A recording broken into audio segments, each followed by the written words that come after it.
Men bu kichkina bitta chang dunyosida paydo bo'ldim. Lekin har kuni 3 ta tasodifiy blok qatlami uning ostiga qo'shilib boradi. Va bu tuproq bloklari lava, olmos yoki tuzoqlar bo'lishi mumkin. Va oxirgi 100-kunda end portali paydo bo'ladi. Ushbu videodagi g'oya uchun Cookie Godga rahmat. Men bu yerda qanday qilib omon qolish mumkinligini bilmayman. Keling bu daraxtni kesishdan boshlaymiz va bir nechta asboblar yasaymiz. Va ko'rinishidan biz ikkita qishloqqa va bir to'da hayvonlar bilan boshladik. Bu juda yaxshi, chunki bizga ovqat kerak. Lekin men aqlli bo'laman va hozircha faqat ovqat uchun urug'larni ekaman.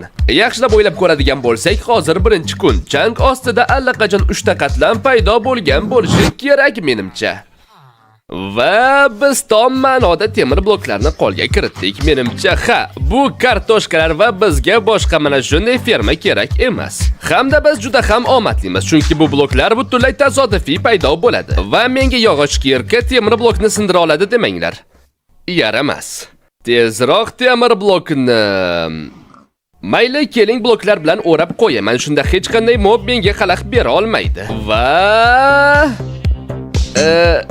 demak, bizda tosh kirka paydo bo'lmaguncha kutishimizga to'g'ri keladi. Xo'p, hech bo'lmasa barcha kartoshkalarni ovqat uchun yig'ib olaman. Lyuk yasayman va undan foydalanib pastga egilib, mana shunday qilib kartoshkalarni yig'ishni boshlayman. Men sizlarga bir narsani aytishim kerak albatta. Kimdir bu dunyoni sozlab, bu challenge-ni bajarish mumkin qilib qo'yish kerak edi. Va bu odam mening do'stim Caleb edi va u menga dunyoni yuborganida tuzoqlar qo'shgan bo'lishi mumkinligini aytgan. Va bu albatta ajoyib. Yo'q. Va bu meni qo'rquvga solyapti, chunki men hardkordaman. Kartoshkani oldik va uni joyiga qo'yamiz. Cho'chqalarni ovqatlantiramiz va qo'y, sigir, xafa bo'lmanglar, sizni ovqatingiz tayyorlanyapti. Hozir tun va yangi blok qatlami ertalab paydo bo'ladi. Men kravat qilmoqchiman, lekin albatta 3-qo'y boshqa rangda bo'ladi. Biz esa yasolmaymiz va bu bug'doy o'sib bo'lgach, ularni ko'paytirib kravat yasashimiz mumkin. Shunday qilib, men tunning qolgan qismini bir nechta yangi daraxt ekib o'tkazdim va qishloqlarni qutiga qamab qo'ydim. Shunda ularni zombi yeyib qo'ymaydi. Mening maqsadim nafaqat omon qolish, balki bu dunyoni ajoyib holga keltirishdir. Garchi bu tasodifiy chang bo'lsa ham. Xo'sh, 2-kun bo'ldi va men birinchi navbatda 3 ta yangi blok qatlamini tekshirmoqchiman. Redstone bloklar. Mayli, biz redstone mexanizmlari va shunga o'xshagan narsalarni yasashimiz mumkin. Va endi sandiqlar. Bularni saqlash uchun yoki boshqa narsa uchun foydalanishimiz mumkin. Va bizga tosh berishmadi menimcha. Va oxirgisi nether yog'ochi. Keling bir to'da redstone bloklar va sandiqlarni yig'ib olamiz. Nima? Men sandiqdan nimadir oldim. Qorong'i eman yog'ochi, tripwire, echki shoxi. Menimcha ba'zi sandiqlar tabiiy paydo bo'ladigan sandiq bo'lishi mumkin, xuddi pillager outpostdagi kabi. Xo'sh, yana narsalar: arbalet, bug'doy, ip va bo'ldi. Ko'proq sandiqlarni sindiramiz. Ichida tosh yoki temir yoki oltin bormikan? Bizga yaxshiroq kirka kerak temir bloklarni sindirish uchun. Tushdi menimcha. Temir bor ekan, 4 ta bo'lak temir. Yo'q, to'xtang. Bu 4 ta temir bo'lak bilan biz temir kirka yasaymiz va undan foydalanib va nihoyat temir bloklarini olishimiz mumkin. Va vaqtni yo'qotmasdan yangi qurol-yarog' va asboblarni yasaymiz. Ajoyib, va shu bilan qalqonni ham yasashimiz mumkin. Kel, seni tuzoqlaringdan o'lmayman. Keling pastga qaytib qolgan sandiqlarni qasib olamiz. Ko'rinishidan ba'zi sandiqlar tabiiy paydo bo'lgan pillager outpost sandiqlari ekan. Bizda juda ham ko'p arbalet, kartoshka, sabzi, bug'doy, qorong'i eman yog'ochlari, ip va boshqa narsalar ham bor. Xo'sh, buni olib ishlatib olamiz va bu bizga juda ham ko'p turli narsalarni qilish imkonini beradi. Endi sigirlarimizni va qo'ylarimizni boqishimiz mumkin va endi kravatimizni ham yasaymiz. Va omborimizni ham biroz kattalashtirib qo'ydim. Va 3-kunni yangi blok qatlamini tekshirishdan oldin bu hayvonlar juda ham jonimga tegishini boshladi. Keling, ular uchun yaxshilab panjara yasab, ularni mana shu joyga ko'chiramiz. Qani, hamma kiramiz, san ham kir. Negadir bolalar, bizda bitta qo'y yetishmayapti.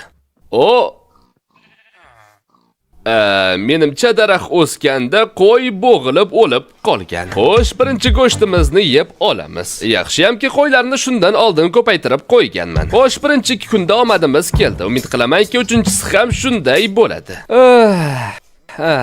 Bilasizmi nima yaxshi to'xtang, bu yog'och emas, bu kitob javoni ekan. Bu aslida juda ham yaxshi, chunki sehrgarlik stoli uchun foydalanishimiz mumkin. To'xtang, bu blok nima? Men o'ylagan o'sha qadimiy shaharda sindirib bo'lmaydigan blokmi? Nima, bu hazilmi? Yo'q, hammasi yaxshi sinayapti. Men uni aylanib o'tamizmi deb o'ylagandim. O, yaxshi sindi va keyingi blok bu mis va oxirgisi. Barcha shoxlar va arbaletlarni tepaga ko'chiramiz, chunki bizda endi ko'p saqlash joyi bor. Va bittasini o'zimga qoldiraman. 25 ta o'qi bilan zombi yoki kriper bo'lsa o'ldiraman. Kartoshka beramiz. Kelajakda sizlar go'sht bo'lasizlar. Va ekin fermamizni biroz kengaytiramiz, chunki hozir juda ham sekin o'syapti va buni sababi suv bo'lmasligidadir. Uxlab bo'ldik va 4-kun uchun keyingi qatlamni tekshirishimiz ham mumkin. Lekin avval mana shu blokni qazishga 2 daqiqani sarflashim kerak.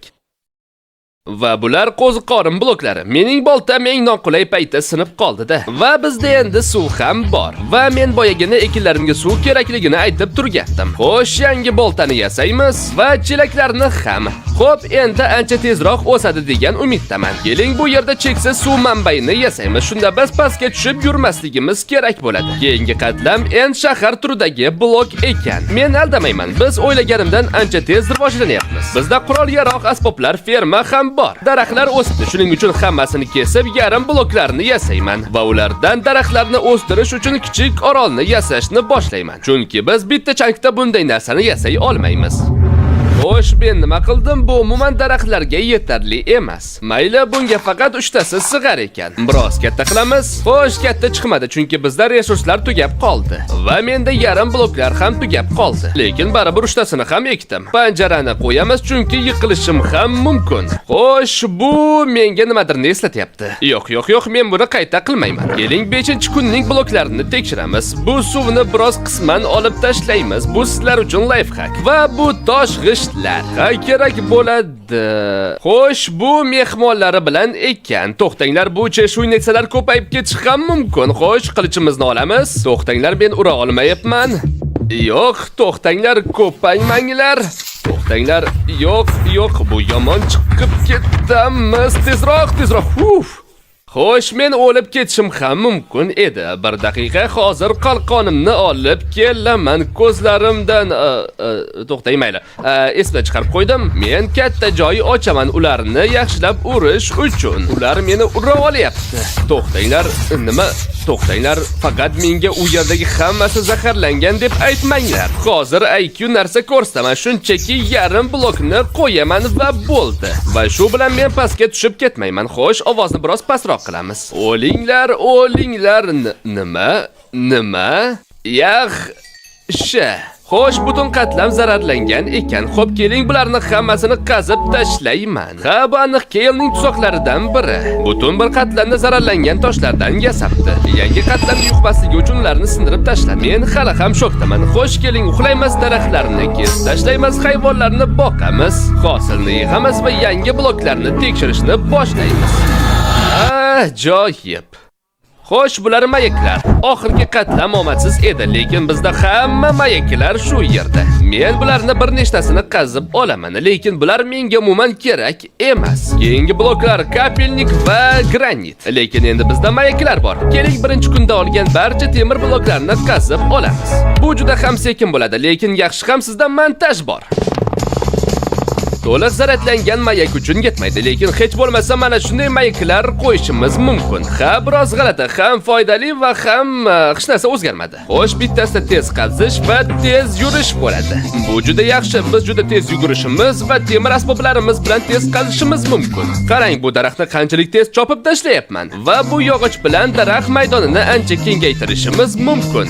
Men buni ataylab qilmadim. Mayli, men mayaklarni nima uchun bu yerga qo'yganimni bilmayman. Ularni atrofga yoyib qo'ysak ancha aqlliroq bo'lardi. Shunday effektlar har joyda bo'ladi. Xo'p, keling, umid qilamanki, keyingi bloklar Keylning tuzog'i emas. Xo'sh, toshni olamiz, ko'rinishdan zaharlangan emas. Xo'sh, bolajonlar, bu aslida 1 soatlik videorolik bo'lishi kerak edi. Men shunchaki bu sizga videorolik qiziqarlimi yoki qiziqarli emasmi bilmoqchiman xolos. Agar sizlarga qiziqarli bo'ladigan bo'lsa, 2000 ta like yig'sangiz, men albatta to'liq 1 soatlikni kanalimga joylayman. Unday bo'ladigan bo'lsa, tezda Telegram kanaliga obuna bo'lamiz va like'larni bosib tashlaymiz. Kattakon rahmat.